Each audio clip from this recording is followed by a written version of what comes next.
Hey everyone, welcome to Chronicles of the Past. I'm your host, Sean Brewer, and I'm excited to take you on a journey through history, heritage, and the mysteries that have shaped our world and are still shaping it today. If you're ready to explore the stories that often go untold, hit that like button and subscribe for more. And if you have any thoughts or insights to share, drop them in the comments below. Let's get started. Nation's Unseen War. This is a story forged in the fires of history. A tale of a nation's struggle for survival and a family's unwavering devotion to its people. But before we delve into the past, we must first address our present and future. This country exists, we are here, and we exist within it. To ensure its future, we and the generations to come must get involved. We need a new kind of leadership, not career politicians driven by a hunger for money, power, and influence, but dedicated individuals who truly care about people. We need citizens who are willing to step forward, fix what is broken, and then return home having fulfilled their duty. When leadership becomes a long-term career, it opens the door to corruption.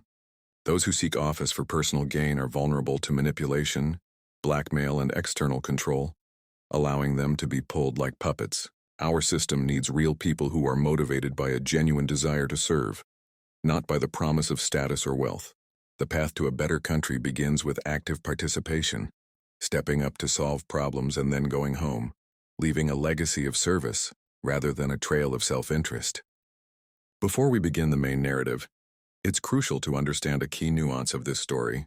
It's the perspective that the birth of the United States was not a random series of events, but a grand social experiment to conquer a continent and forge a new kind of society, a different system altogether from what was openly presented.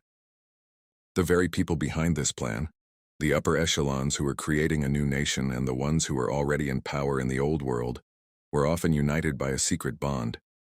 This bond allowed them to benefit from the new system being developed, often through financial arrangements and the promise of influence, rather than purely national loyalty. Their ultimate goal was not to honor the sovereignty of any nation but their own. They were working toward a new world order and seeking to implement it. A documented 14 U.S. presidents were Freemasons. While the King of England at the time of the Revolution was not a Mason, many influential people around him, including his own son and key military commanders, were.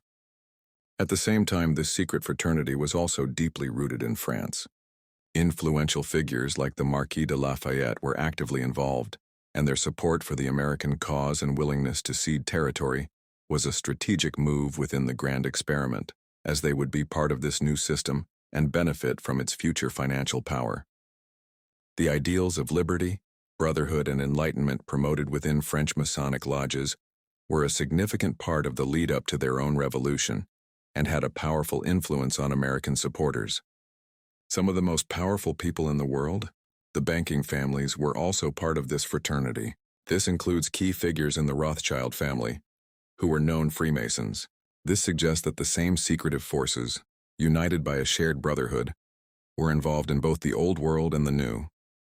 Their ultimate goal was not necessarily to honor treaties or foster genuine peace, but to pursue a much bigger agenda, often manifest destiny, which promised vast expansion and economic opportunity that would benefit their interconnected networks. This may sound extreme, but the evidence can be seen not just in history, but in our world today. The same groups who sought to expand and control the continent are believed by some to be the same forces who today involve the United States in conflicts and alliances all across the globe. This is often done by using the government's financial power and influence to manipulate states and cities, and by using people as pawns and puppets, ensuring that their agenda is followed from a distance. We as citizens are often included and taxed for things we may not want, and our choices are made for us by upper echelons who control power. In a deeply unsettling way, some would argue that slavery never truly ended and we all became slaves of the system. We are overtaxed more now than at the beginning of the country, and the modern debt-based economy has made us bound to a master that we can't see. For a time, another of these forces was a powerful secret society known as the Knights of the Golden Circle. They believed that the U.S. government was too weak, and their goal was to create a new, powerful empire of slavery that would span the entire continent, from the southern U.S. into Mexico and Central America.